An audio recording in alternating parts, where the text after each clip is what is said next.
नमस्कार. माझे काही जुने व्हिडिओज पोस्ट करायचे राहिले होते, त्यातलाच आज हा व्हिडिओ मी पोस्ट करत आहे.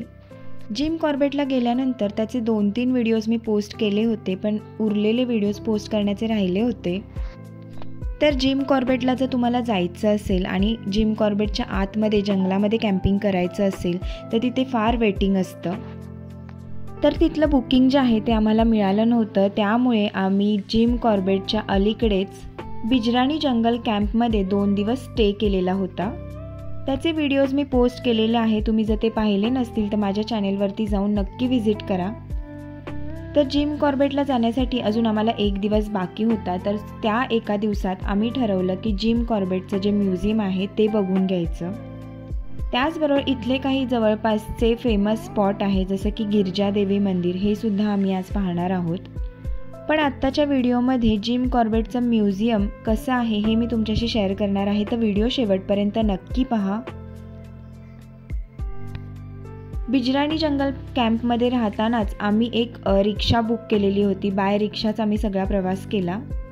इथे लोकल रिक्षाचे बजेट फ्रेंडली ऑप्शन तुम्हाला मिळून जातील. तर बिजराणी जंगल कॅम्पपासून इकडे आम्ही 15 ते 20 मिनिटातच म्युझियम जवळ पोहोचलो. तर हा जो व्हिडिओ आहे तो मे 2025 मधला आहे. जिम कॉर्बेटला जाण्यासाठी हे उत्तम असं वेदर असतं, त्यामुळे तुम्ही मेमध्ये किंवा एप्रिलमध्ये प्लॅन करू शकता. पावसाळ्यामध्ये जिम कॉर्बेट जे आहे ते साधारण 3 ते 4 महिने बंद असतं.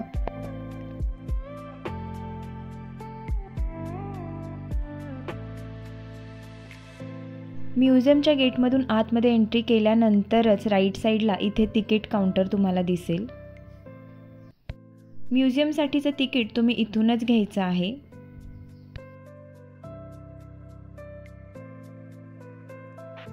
तर हे आहेत एडवर्ड जिम कॉर्बेट आणि यांच्याच नावावरनं या नॅशनल पार्कला जिम कॉर्बेट नॅशनल पार्क हे नाव मिळालेलं आहे.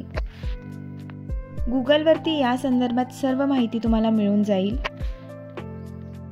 जिम कॉर्बेटला आतमध्ये प्रवेश करण्यासाठी अनेक गेट्स आहेत, त्यामधून तुम्ही जिम कॉर्बेटमध्ये आतमध्ये प्रवेश करू शकता. त्यापैकी बिजराणी या गेटपासून उद्या आम्ही जिम कॉर्बेटमध्ये प्रवेश करणार आहोत. जिम कॉर्बेट नॅशनल पार्कचं मेन अट्रॅक्शन म्हणजे इथे असणारे टायगर्स हे आहेत. तर आज आपण जे म्युझियम पाहणार आहोत ते जिम कॉर्बेट यांच्या जीवनावर आणि कारकिर्दीवर केंद्रित आहे. या म्युझियममध्ये जिम कॉर्बेट यांनी वापरलेल्या वस्तू आणि त्यांच्याशी संबंधित इतर वस्तू आहेत. त्याचबरोबर वन्यजीव आणि जंगलातील वाघांच्या संवर्धनाशी संबंधित सुद्धा वस्तू आहेत. जिम कॉर्बेट हे एक प्रसिद्ध शिकारी आणि निसर्ग अभ्यासक होते आणि त्यांच्या स्मरणार्थ या उद्यानाला जिम कॉर्बेट नॅशनल पार्क असे नाव देण्यात आले. आता काउंटरवरती तिकीट काढल्यानंतर फायनली आम्ही म्युझियममध्ये प्रवेश करत आहोत.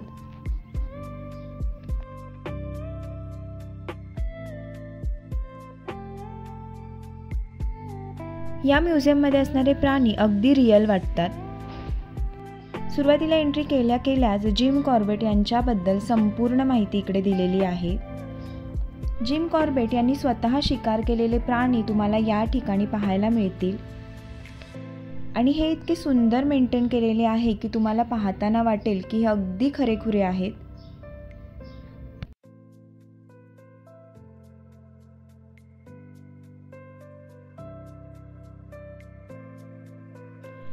या म्युझियममध्ये वेगवेगळ्या प्राण्यांविषयी माहिती तुम्हाला इथे मिळून जाईल. इथल्या कलाकृती खरंच खूप जिवंत असल्यासारख्या वाटतात.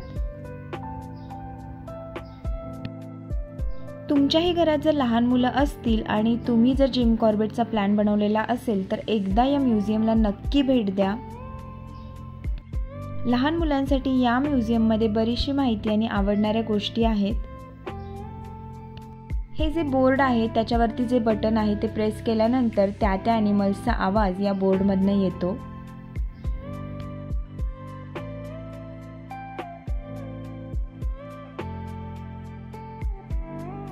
काही गोष्टी ज्या आहेत त्या व्हिडिओमध्ये तेवढ्या प्रखरतेने सांगता येत नाही जेवढा तुम्ही तिथे जाऊन जास्त अनुभवता. म्युझियम म्हटलं की बरेच जणांना बोरिंग वाटतं, पण हे म्युझियम जे आहे ते तिथे तुम्ही गेल्यानंतर तुम्हाला एकही मिनिट बोर होणार नाही, इतकं सुंदर हे म्युझियम आहे.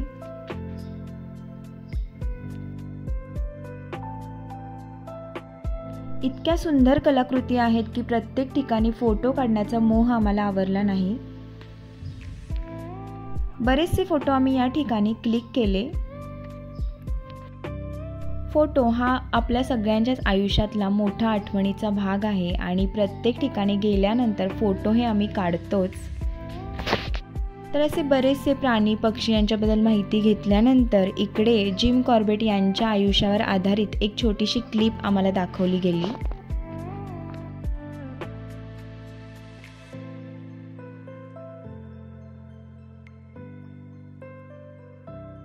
जिम कॉर्बेट यांचं सुरुवातीपासूनचं आयुष्य, त्यांनी केलेल्या शिकारी, त्यांनी केलेले पराक्रम हे सर्व या क्लिपमध्ये आहेत.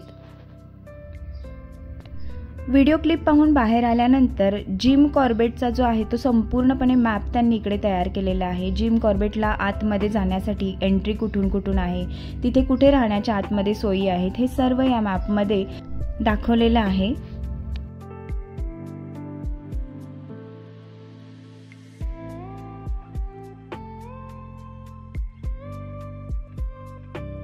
मॅप बराच वेळ पाहिल्यानंतर इकडे आम्ही आलो 3D रूममध्ये.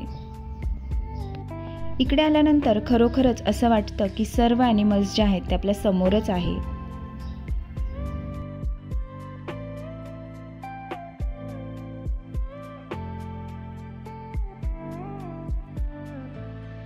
हे सर्व जे ॲनिमल्स व्हिडिओमध्ये दिसत आहेत ते त्यांनी 3D इफेक्टने तयार केलेले आहेत आणि ते अगदी खरे असल्यासारखे आपल्याला वाटत आहेत. सगळ्यात जास्त मजा मुलांना या 3D रूममध्ये आली. अगदी मोठे मोठे ॲनिमल्स सुद्धा अगदी जवळून जात असल्यासारखे दिसत होते.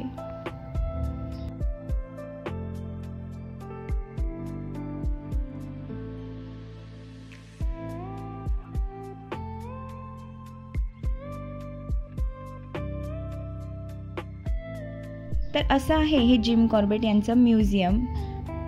तुम्ही सुद्धा जिम कॉर्बेटला आल्यानंतर एकदा या म्युझियमला नक्की भेट द्या. म्युझियमकडून आम्ही जाणार आहोत गिरजादेवी मंदिराकडे, त्याचा सुद्धा व्हिडिओ लवकरच येईल. आजचा व्हिडिओ आवडला असेल तर व्हिडिओला नक्की लाईक करा आणि चॅनलवरती नवीन असाल तर चॅनलला सबस्क्राईब सुद्धा करा. भेटूया अशाच छानशा नेक्स्ट व्हिडिओमध्ये. तोपर्यंत बाय बाय.